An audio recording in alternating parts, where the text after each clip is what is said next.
On the morning of July 10, 1943, Allied forces began landing along the southern coast of Sicily as part of Operation Husky, the first large-scale invasion of Axis-held territory in Europe.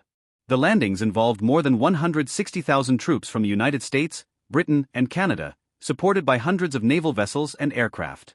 The operation was intended to open the Mediterranean to Allied shipping, force Italy out of the war, and draw German resources away from the Eastern Front.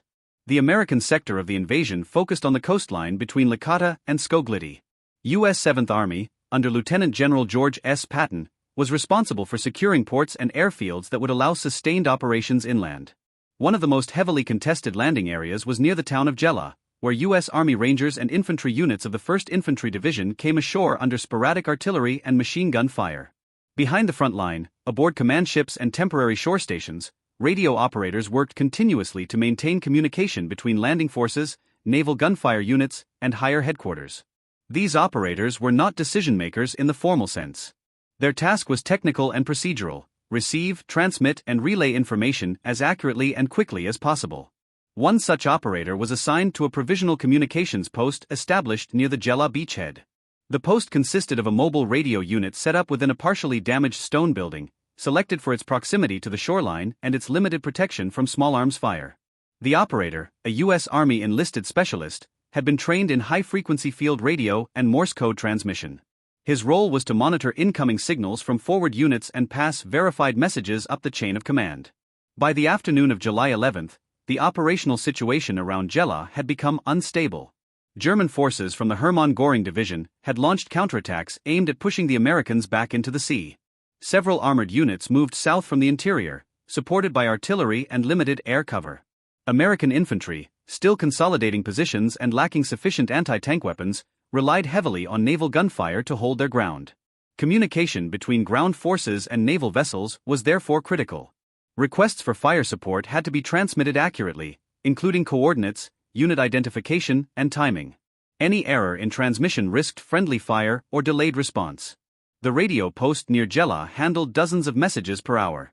Many were fragmented or distorted by interference caused by atmospheric conditions, overlapping transmissions, or damaged equipment.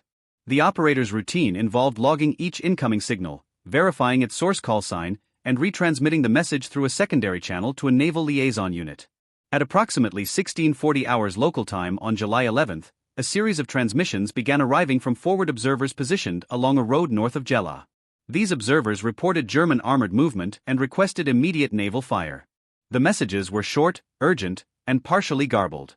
The operator recorded the first message in the log and attempted retransmission. The signal faded before completion. A second message followed, referencing similar coordinates but using a different unit identifier. The operator hesitated, noting the discrepancy. According to procedure, conflicting unit identifiers required confirmation before relaying fire requests. At this stage, the communications environment was chaotic. Several units were operating outside their original zones due to shifting front lines. Field maps were outdated, and unit call signs had been reassigned during the night due to losses and reorganizations. The operator attempted to contact the originating station for clarification. No response was received. A third message arrived moments later, again requesting naval fire but with coordinates that differed slightly from the first two. Under standard protocol, the operator was expected to pass all fire requests immediately, even if incomplete. However, the discrepancies in unit identification and coordinates raised the possibility that friendly units were intermingled with the reported enemy positions. The operator made a procedural decision to pause transmission. He logged the incoming messages but did not forward them to the naval liaison channel.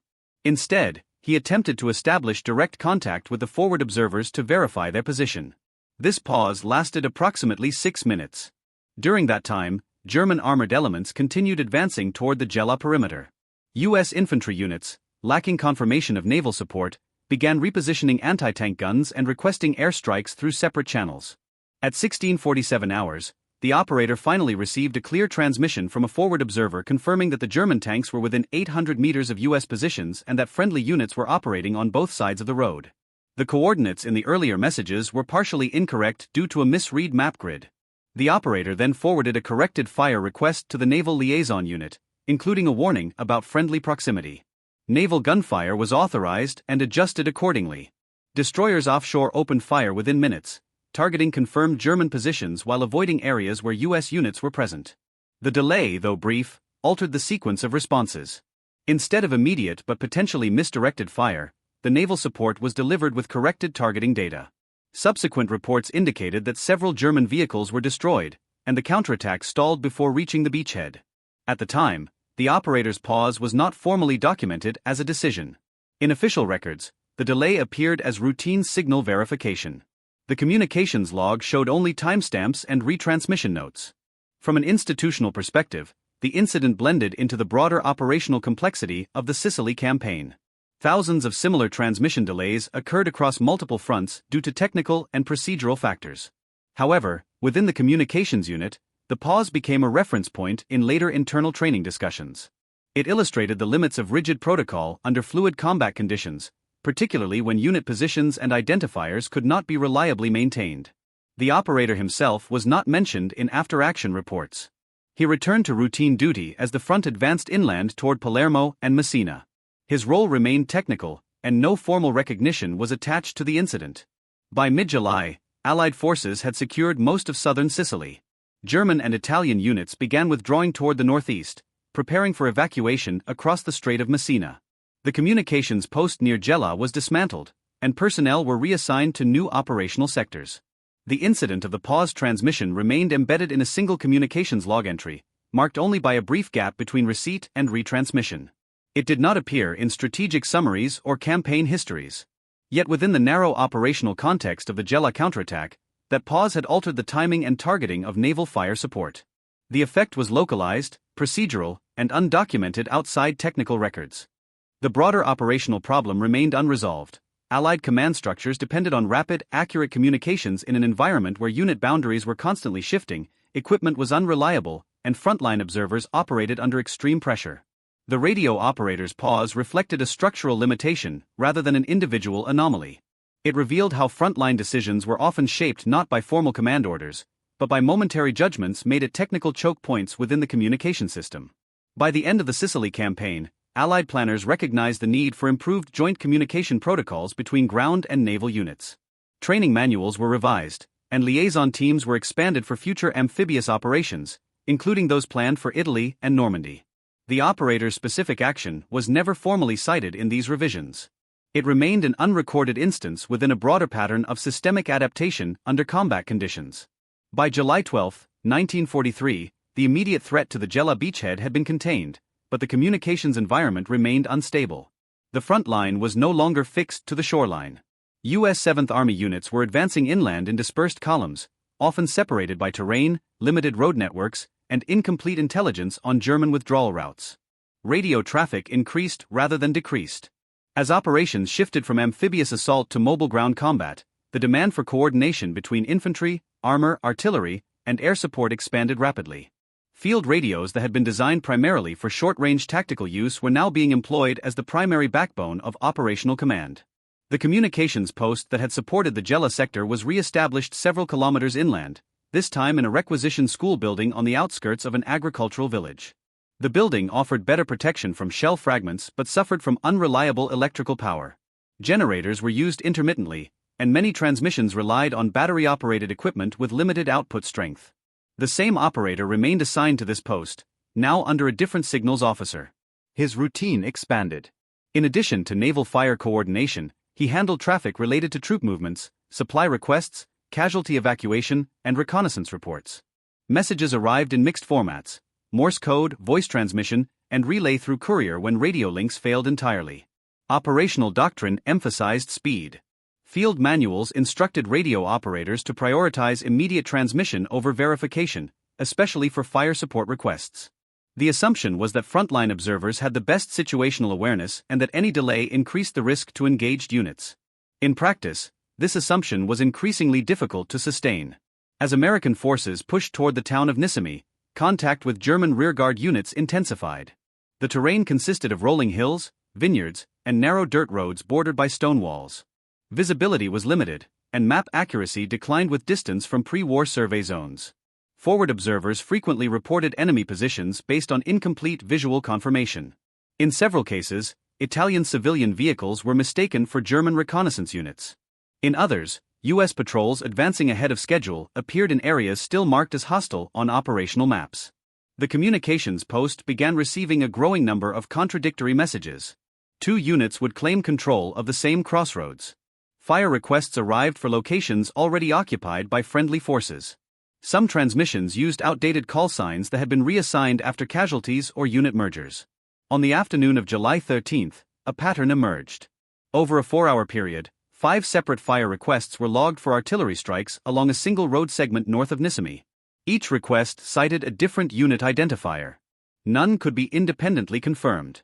The operator followed protocol and forwarded the first 2 requests. Both resulted in delayed responses due to uncertainty at higher command levels. The third request arrived with coordinates that placed the target less than 400 meters from a known U.S. infantry company. The operator again paused transmission. This time, the pause lasted longer. He attempted to contact all 3 originating stations. Only one responded, stating that their observer had lost visual contact with the target due to smoke and dust. While verification was ongoing, the infantry company near the disputed coordinates reported receiving sporadic mortar fire but no armored presence. The fire request was eventually cancelled. Within the communications unit, concern grew about the reliability of frontline reporting. The signals officer issued an informal instruction to operators to exercise caution when unit identifiers and coordinates did not align. This instruction conflicted with formal doctrine. At higher levels, pressure moved in the opposite direction. Command staff at Corps headquarters complained about delayed fire missions and inconsistent reporting. Naval and air units reported long idle periods caused by incomplete or contradictory targeting data. The system was producing friction in both directions. Rapid transmission risked misdirected fire. Verification introduced delays that could leave engaged units without support. By July 14, German forces had begun a controlled withdrawal toward the northeastern corner of Sicily. Their objective was no longer counterattack, but evacuation. Rearguard units were tasked with delaying Allied advance while engineers prepared transport routes toward Messina. This shift further complicated communications. German units operated in small, mobile detachments, using ambush tactics and rapid repositioning. Observers often reported enemy contact that ended before fire support could be delivered. As a result, many fire missions were rendered obsolete by the time they were approved. The radio operator's role increasingly became one of filtering. He did not decide outcomes, but his position at the transmission point placed him between conflicting realities: the urgency of frontline requests and the institutional requirement for accuracy. On the evening of July 14, the communications post received an after-action summary from a nearby infantry regiment. The report included a brief note on a friendly fire incident earlier that day. An artillery strike had landed within 200 meters of a U.S. patrol, causing 2 casualties. The fire mission had been based on a misidentified enemy position transmitted through an unverified channel. The report was not attributed to any specific operator. It was classified as a procedural error under combat conditions. Internally, the incident reinforced concerns already circulating within the signals unit. The communications environment was operating at the edge of its technical and organizational capacity. Equipment failures were common. Antennas were damaged by shell fragments or displaced during rapid relocations. Batteries degraded in high temperatures. Atmospheric interference increased during afternoon hours, reducing signal clarity. Human factors compounded the problem. Operators worked extended shifts, often 12 to 16 hours without rest. Many had limited situational awareness beyond the messages they received. They did not see the terrain or the units involved. Their decisions were based entirely on fragmented information. The radio operator at the center of the earlier pause began maintaining a separate personal log, in addition to the official communications record. In this notebook, he recorded discrepancies between unit identifiers, map coordinates, and observed outcomes reported in after-action summaries. This practice was unofficial and not part of standard procedure. The notebook was not shared with command staff. It functioned primarily as a personal reference, intended to improve his ability to detect inconsistencies in incoming traffic. Over several days, the pattern became clearer.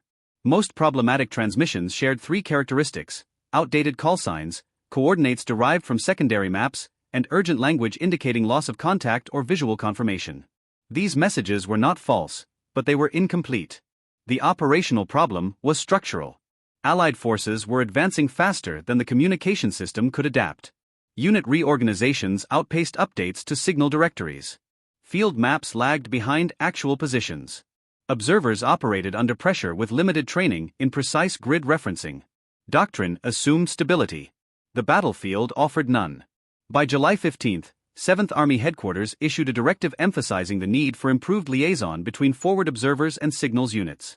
Additional radio operators were assigned to mobile teams embedded with infantry companies. The goal was to reduce transmission layers and improve real-time verification. Implementation was uneven. Equipment shortages limited deployment. Many units continued operating with existing structures.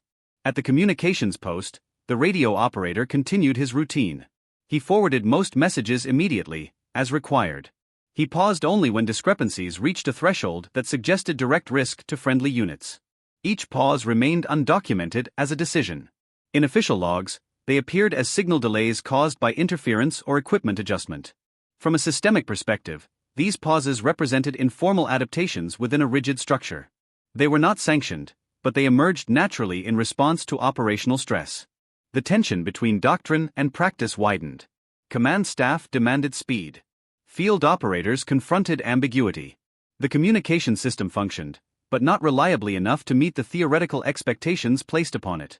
The radio operator did not view his actions as exceptional. They were practical responses to recurring technical problems.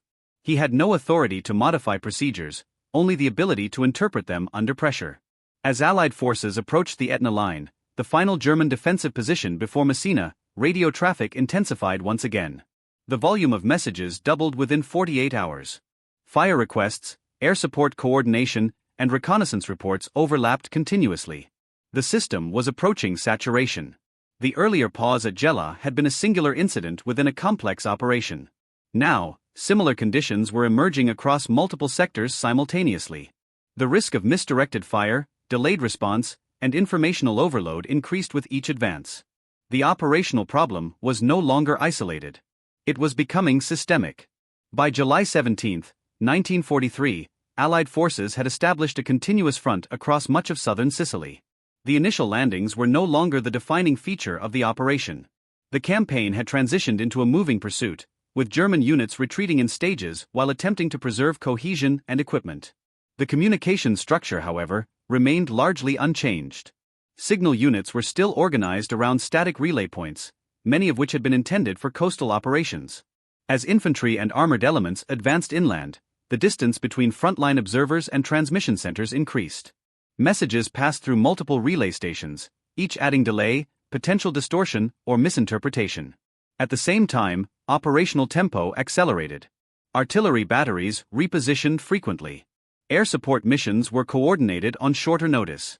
Naval fire became less relevant, while ground-based coordination became more complex. The radio operator remained stationed at the same inland post, now serving as a regional relay for several battalion-level units.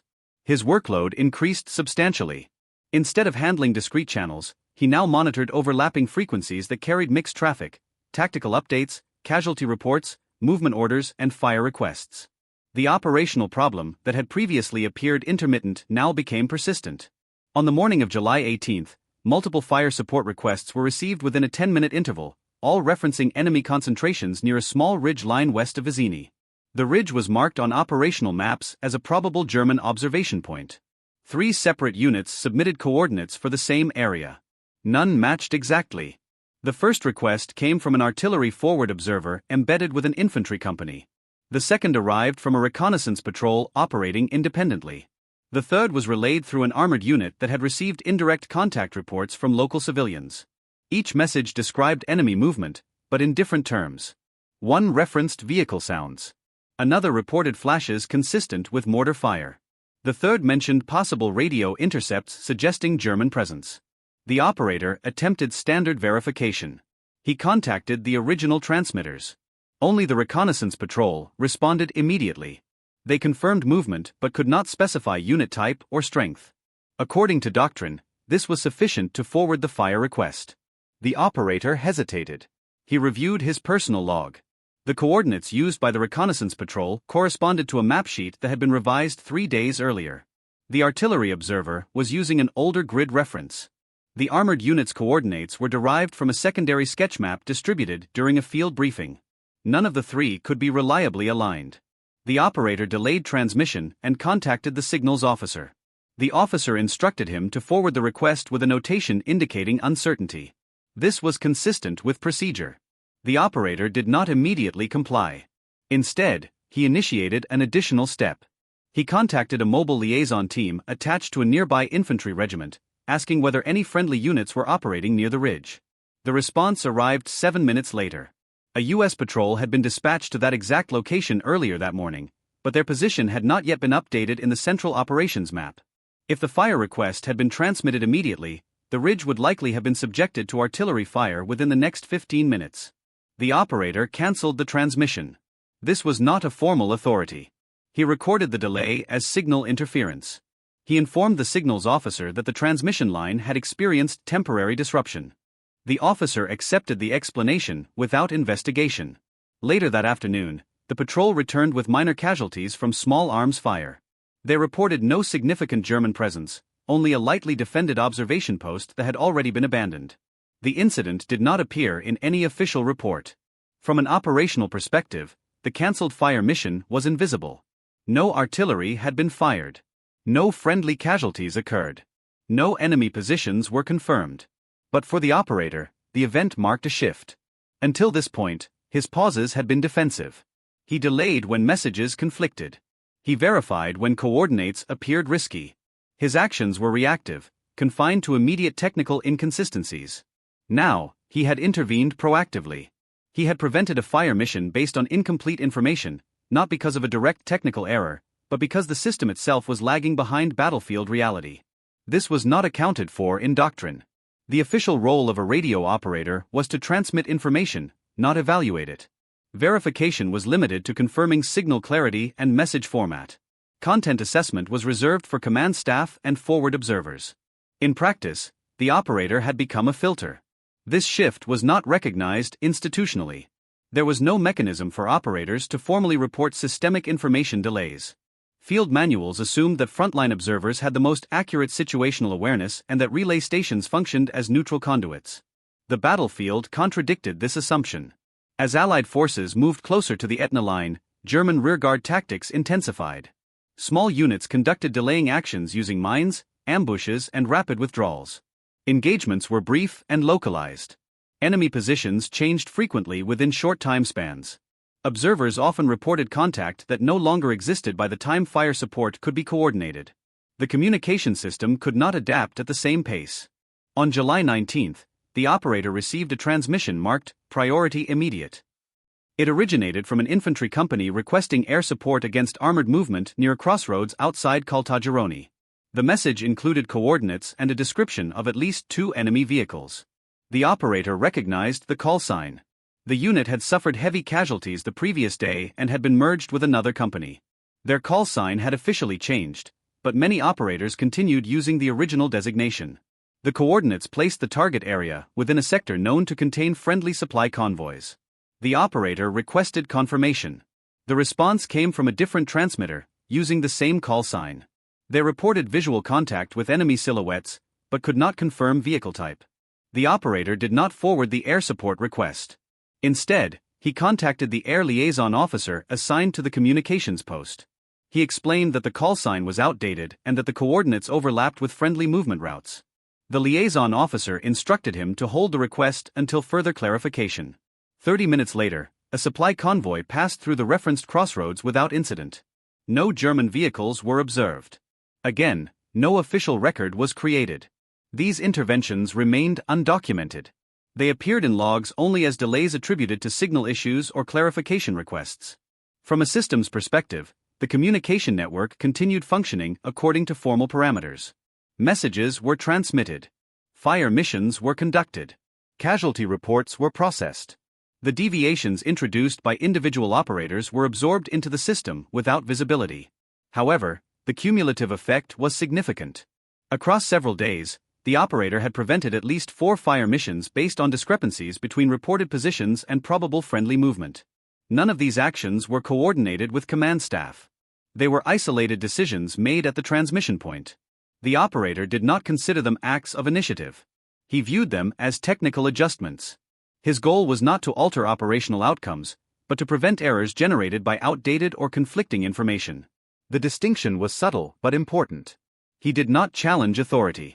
He did not issue counter-orders. He simply delayed transmissions long enough to allow battlefield reality to catch up with procedural assumptions.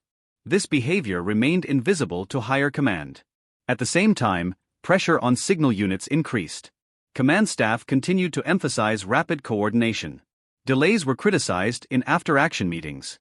Operators were instructed to minimize verification steps and prioritize immediate forwarding. The signals officer issued a general reminder: transmission speed is operational priority. Do not delay unless technically necessary. This instruction placed the operator in a contradictory position. His experience suggested that technical necessity now included informational integrity.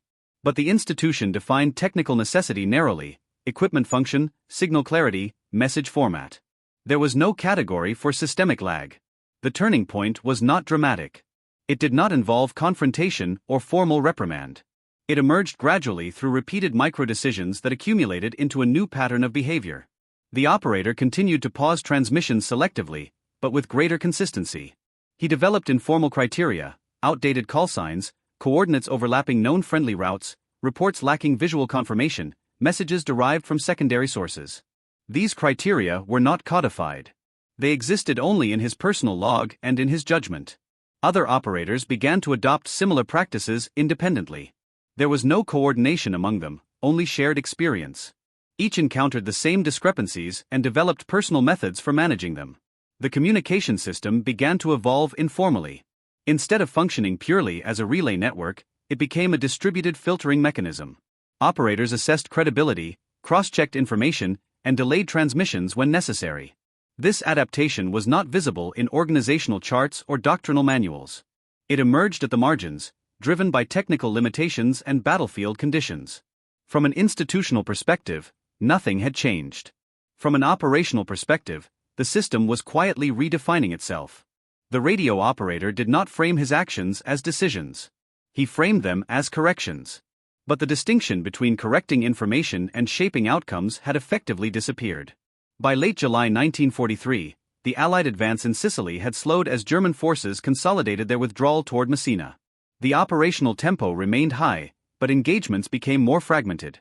Instead of continuous front lines, combat occurred in isolated pockets: road junctions, hilltops, narrow valleys, and temporary defensive positions established for only a few hours at a time.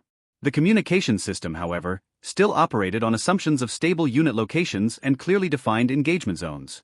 This mismatch became increasingly difficult to manage. At the regional signals post where the radio operator was stationed, message volume reached its highest level since the start of the campaign. The post now handled transmissions from infantry regiments, armored detachments, air liaison units, and engineering teams clearing roads and bridges. The operator's role remained formally unchanged. He was still designated as a relay technician, responsible for maintaining frequency discipline and ensuring message delivery. But in practice, his work had expanded into a form of informal traffic control. Delays were no longer exceptional. They had become routine. On July 23, a sequence of transmissions exposed the institutional consequences of this informal system. An armored unit reported enemy movement along a secondary road leading into the outskirts of Nicosia. The message requested immediate artillery fire to block the route. The coordinates were precise, and the call sign was current. According to procedure, the message should have been transmitted without delay. The operator hesitated. He checked the operations map and noted that the road had been designated earlier that morning as a temporary evacuation route for wounded personnel. Several medical convoys were expected to pass through the area within the hour. The armored unit's message contained no reference to friendly traffic. It relied on visual identification of moving vehicles with covered profiles. The operator contacted the unit for clarification. The response came through a different operator on a separate frequency, stating that the vehicles were possibly enemy transport. This level of uncertainty was common. The operator did not forward the fire request. Instead, he contacted the Medical Coordination Office. They confirmed that 2 convoys were already en route and had not yet reached the designated checkpoint. He recorded the fire request as pending verification. This time, the delay did not go unnoticed. The signals officer received a complaint from the Artillery Coordination Desk, reporting that a priority message had not been delivered. The delay was traced back to the regional relay post. The operator was called into the signals office. The discussion was brief and procedural. The officer asked why the transmission had been delayed. The operator explained that the coordinates overlapped with a medical route and that visual identification of targets was uncertain. The officer acknowledged the explanation but emphasized protocol. He stated that operational decisions were the responsibility of command elements, not signal staff. The role of the operator was to transmit, not interpret. No formal reprimand was issued.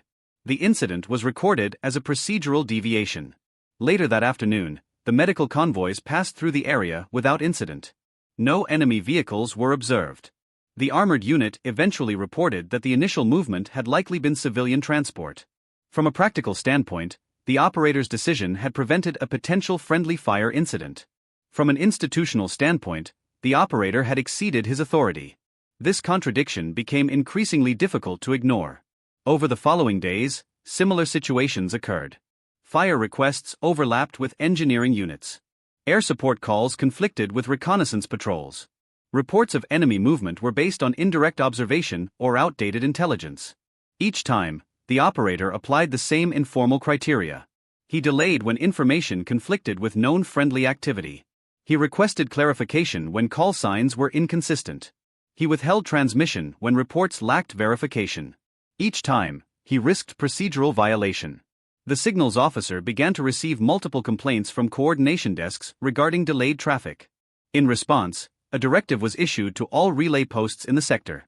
Signal personnel are reminded that message content is not subject to technical evaluation.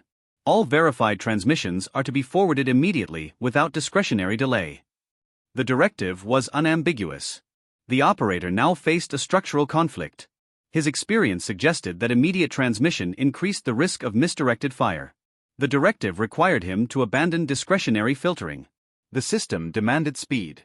The battlefield demanded accuracy. He continued his practice. But he altered his method. Instead of recording delays as verification or pending confirmation, he began logging them as technical interference. Static, frequency overlap, equipment recalibration. These explanations were common and rarely audited. This adjustment reduced direct scrutiny. Messages appeared delayed for technical reasons rather than discretionary judgment. The filtering process became less visible. At the same time, the operator's actions began to attract informal attention from other staff. Junior operators noticed that his channels produced fewer emergency corrections and fewer follow-up cancellations from coordination desks. Some began to mimic his approach, delaying transmissions when information seemed inconsistent. There was no explicit coordination. No shared protocol. The behavior spread through observation rather than instruction. The communication network developed a second layer of operation, an unofficial system of internal moderation. This system had no formal recognition. It existed only through the accumulated behavior of individual operators adapting to operational realities. Command staff remained unaware. Their reports continued to describe delays as technical issues. No patterns were identified. No institutional response occurred. The operator's position became increasingly isolated. He remained formally subordinate, yet functionally influential.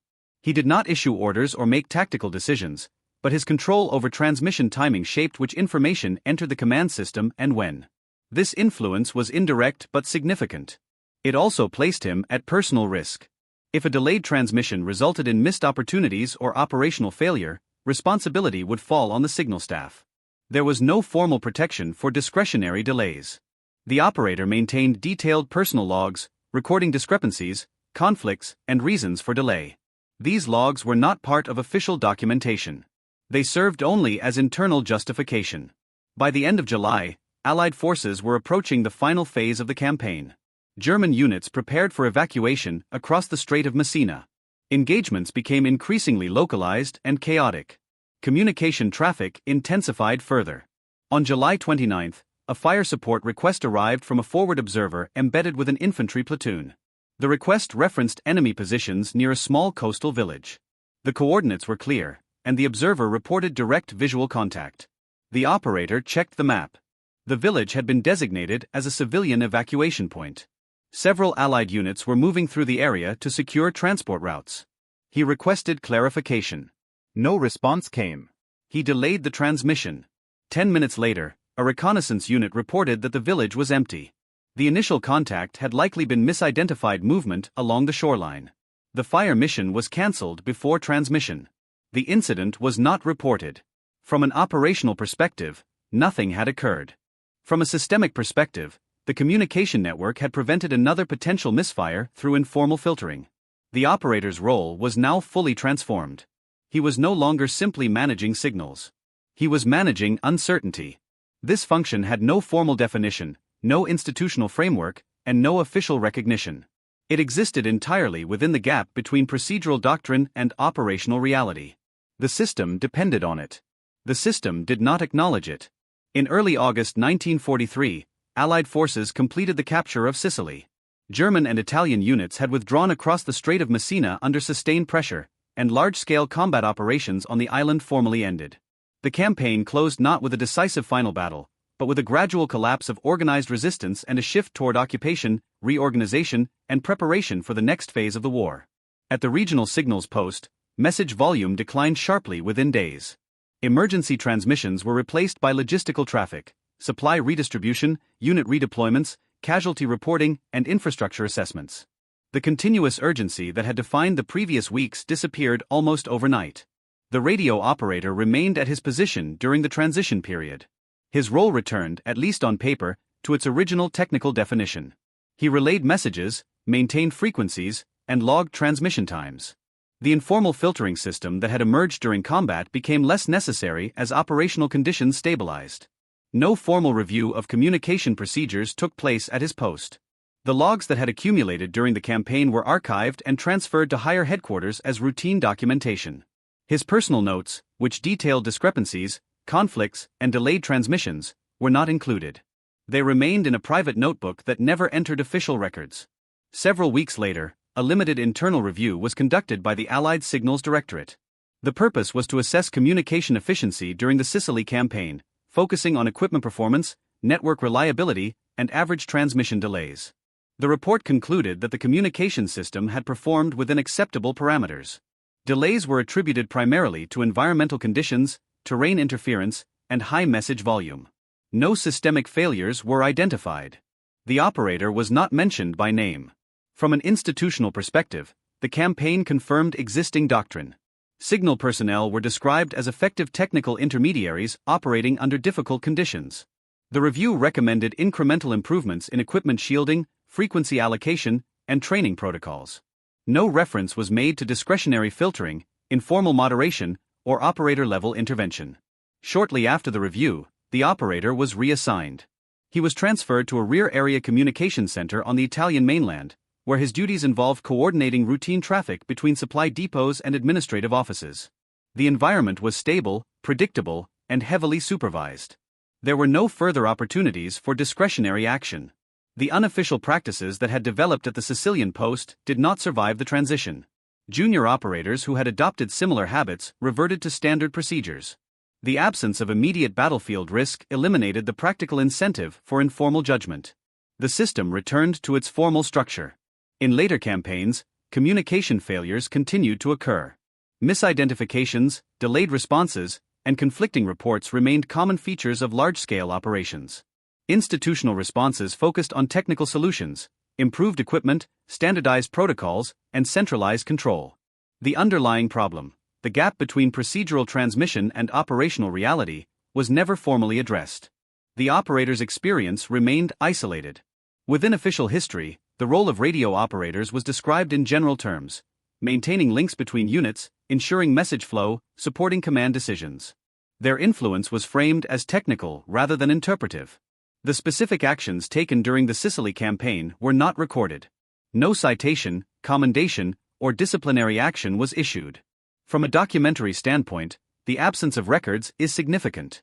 The institutional narrative presents a communication system that functioned as designed, with human operators serving primarily as passive conduits. The operational reality was more complex.